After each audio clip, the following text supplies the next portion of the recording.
No? Kasi na-mention na controversial yung hearing. Parang hindi naman ganun ka-controversial para sa akin. Marami lang kinilig nung dumating, siyempre, yung ating Diamond Star.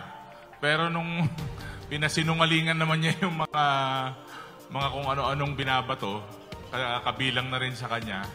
Ang nangyari dun sa investigasyon, saka dun kay Morales, polling star na eh.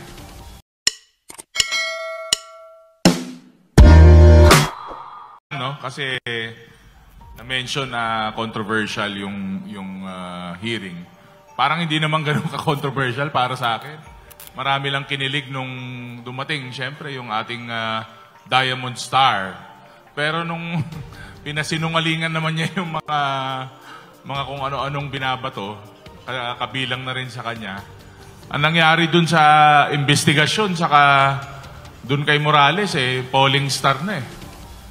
Diba, pare? Alam mo, ikaw, artistahin ka. Alam mo yung mga ganyang bagay. Kaya, kitang-kita naman po natin na parang wala pong pinatunguhan yung ating investigasyon, which is in aid of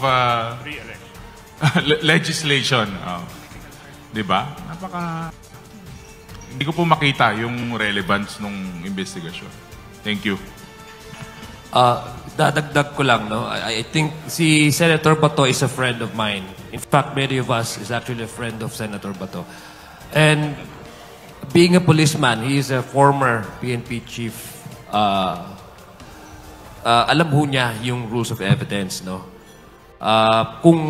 If your goal really is to achieve a successful prosecution, you have to have a legal basis and a sound an evidence to prove your case. In this, nakikita po natin sa nangyayari ngayon sa Senado, sa kanilang investigation, ang mismong institution ng agency na sinasabi na doon nang galing, no, allegedly, ang PIDEA mismo nagsasabi walang verified na accounts, walang verified documents, yung mismong guest nila, yung mismong nagsasabi na totoo yung mga documents na nakita doon, ay hindi niya ma-pinpoint kung saan niya nakita, sinong nagbigay, hindi niya ma-eksakto masabi kung anong month ba yon, anong year ba yung nakita, sino yung kausap niya, so everything is hearsay. Kung ikaw ay isang based on his background as a policeman, alam po na naman natin, may mga abogado tayo dito. You present your case, your evidence to the fiscal, to the prosecutor. If there's no evidence, solid evidence, automatic, that would go to waste. Kumbaga, automatic dismiss na po yan. So, ang ibig ko lang pong sabihin is, kung itong klaseng committee hearing, which is supposedly in aid of legislation, your main objective there is to, number one, review existing laws. To review existing laws and then amend them and then improve on the laws that would make it fitting to the current system or demand ng time, sa ngayon, circumstance, the present circumstance. We don't see that as the substantive reason for this here ongoing investigation. Dahil unang-una, wala kang basis, ano ba talaga ang gusto natin dito. Patunayan, tama nga po yung sinabi ni DSJJ. Ano ba talaga ang gusto natin? What is the main objective and motive? Kasi magkadugtong po yan eh. Ano po yung motibo at ano po yung objective mo? If the objective really is to review existing laws, then tell us, what laws would you like to amend? Mismo ang agency, they don't support that. They don't have anything to say kasi hearsay yan. So, we go back to the motive. Ano pa talaga ang motibo mo dito? Because ultimately, now that the committee is being handled as it develops, andun ka nga yung mga artista, nagsabi ng mga personalidad, as it develops, the Senate is losing its integrity. And nadadrag po yung reputasyon ng ating Senado. To the point that the public now is questioning the Senate, what really is your motive? Kasi sa nakikita ko, wala hong matutunguhan itong investigation na to other than other than smear campaign. And to point out and to target individuals that were allegedly mentioned in the document, and they cannot even provide the document, and they cannot even verify whether that document is really authentic or not. So it's the objective really is in question.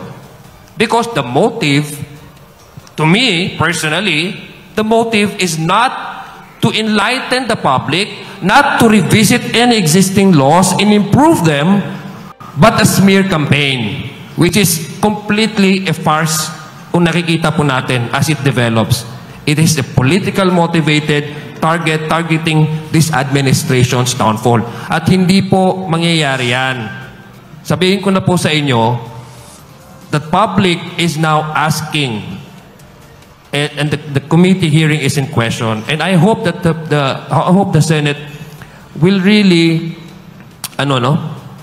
realize na kami po sa House of Representatives, they are our friends and they are our partner because dalawa po ang chamber ng Congress. Please protect the reputation of the Senate. Protect it kasi people are now starting to question the reputation of the institution. Just to add on the statements made by my colleagues. Well, I agree with the question. What we have is a chairman who is a former Philippine National Police Chief, having served the PNP for several years. And having said that, we expect him to be well-versed and knowledgeable, especially in the rules and evidence, in investigation. So, personally, I am very disappointed the way Senator Bato de la Rosa conducts the hearing. Why? What we have is a witness who is a pathological liar, who perjured himself, who is facing a case of false testimony in Pampanga, who is also facing case in Pasig for falsification, if I'm not mistaken, it's light physical injuries. So, what is at stake here is the credibility, the quality of the legislative inquiry that the Senate is being conducting. So, siguro ito na po ang eye-opener kay Senator Bato, na sana pakinggan niya din yung kanyang mga kasamahan. Wala hong kredibilidad yung testigo na nagsasalita po sa komite. In other words, sa madaling sabi, itigil niya na po ang investigasyon sapagkat wala naman po itong patutunguhan at wala naman po napapala ang taong bayan dahil dito. Salamat po. To answer the question po, on my part, I have to express surprise siguro po, and alarm at the developments of the Senate. Alam po natin, as a general rule, we would prefer not to comment on the proceedings of the Senate as a courtesy and respect. But with the way things are going, I think it bears some stressing po, Kasi mismong yung ibang mga senador po nagko-comment na rin. I think if we could recall during that last hearing, 3 veteran senators took the time to actually, perhaps in their own way, caution the good chairman by saying that perhaps they should reconsider his position on how the inquiry is going. I recall the way that Senator Jinggoy was questioning already what was mentioned here, the credibility of the witness. We had Senator Poe and Senator Escudero cautioning the chairman on how to appreciate the witness and the evidence presented before them in an inquiry, and even went into the rules of what an inquiry is for. In aid of legislation means it's supposed to craft a better law to better enable the Senate in crafting these laws po, So that's the whole purpose. So it's very surprising now that the Senate proceeding has been derailed. Why do we say this po, Kasi nakita po natin sa Senado, supposedly inquiry in aid of legislation. So ano po yung inquiry dito? PDEA leaks. Dalawang tanong lang po yun, as succinctly pointed out by Senator Escudero. If we may expand, if there is a leak, number 1, what is that leak? And 2, sino ang nag-leak nito? I think these are the primary questions that are to be asked and to be addressed in order to properly strengthen, if let's say kung may pagkukulang ang mechanisms sa PDEA, or if there was an external leak by transmitting with the NBI or the PNP. I was expecting po ganun yung mga tanong. Pero it seems to be, it was only an entry point. Naging entry lang ito ng so-called witness, si Mr. Morales, to go on a crusade against other matters, which I think would be outside of PDEA leak. Sabi nga po, hearsay na po siya. The witness can only testify as to that which he has personal knowledge. Bakit po ang dami na pong pangalan na babanggit? Bakit po nag-expand na po siya? Hindi nga po nasagot yung leak.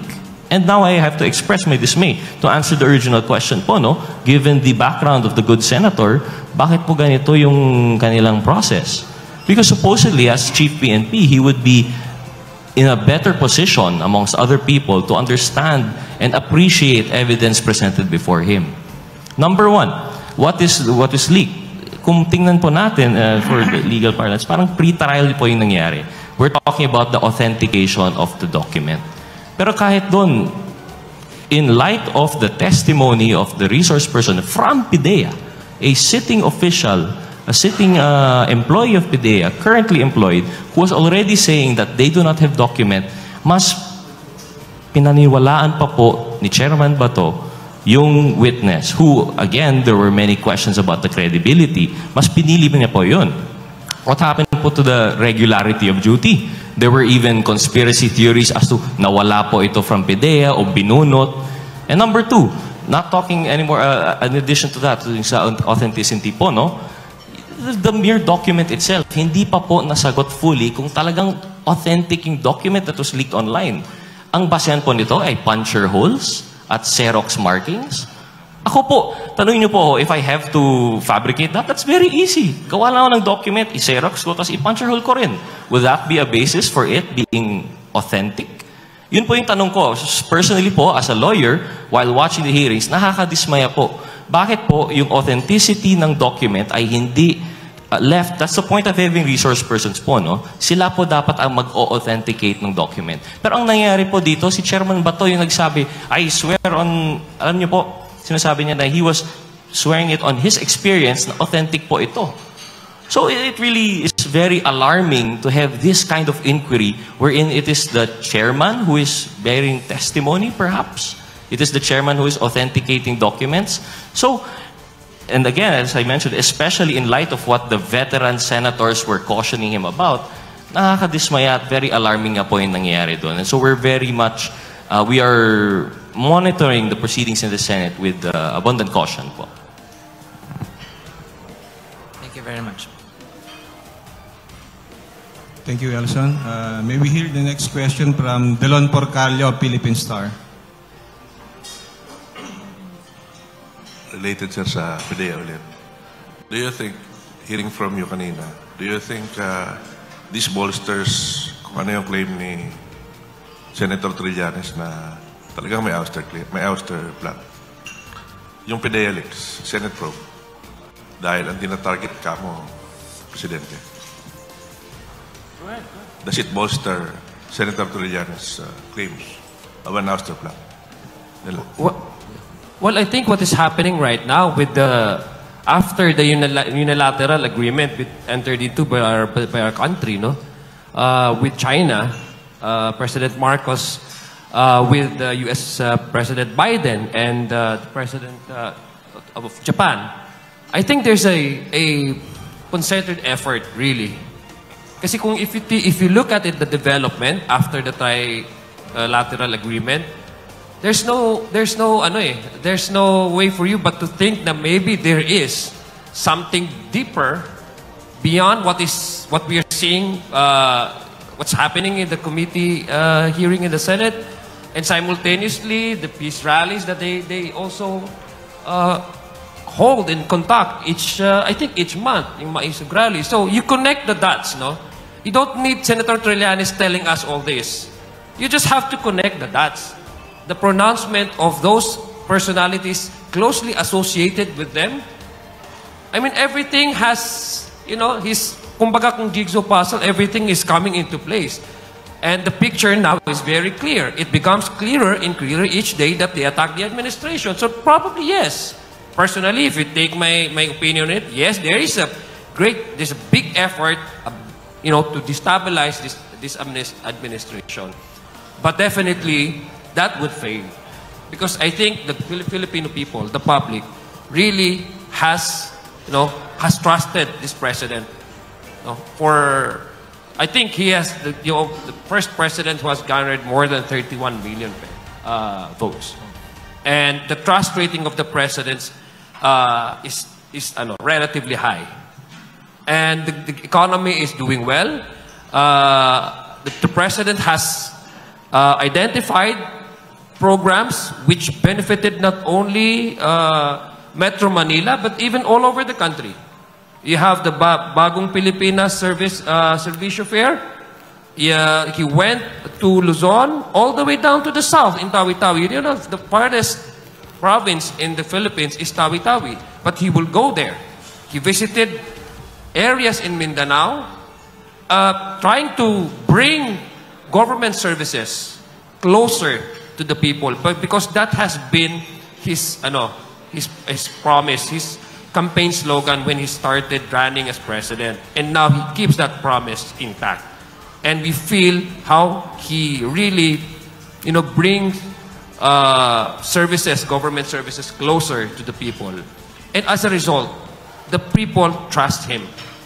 And so no matter what they do, I don't think they will be successful in trying to destabilize and bring down this administration. To add lang to Kong Zia's statements, I can even go as far as, not all, but some cyber attacks are probably connected also to what Kong Zia is saying. Mapabasa mo naman kahit hindi ka investigador, kahit regular ka na tao.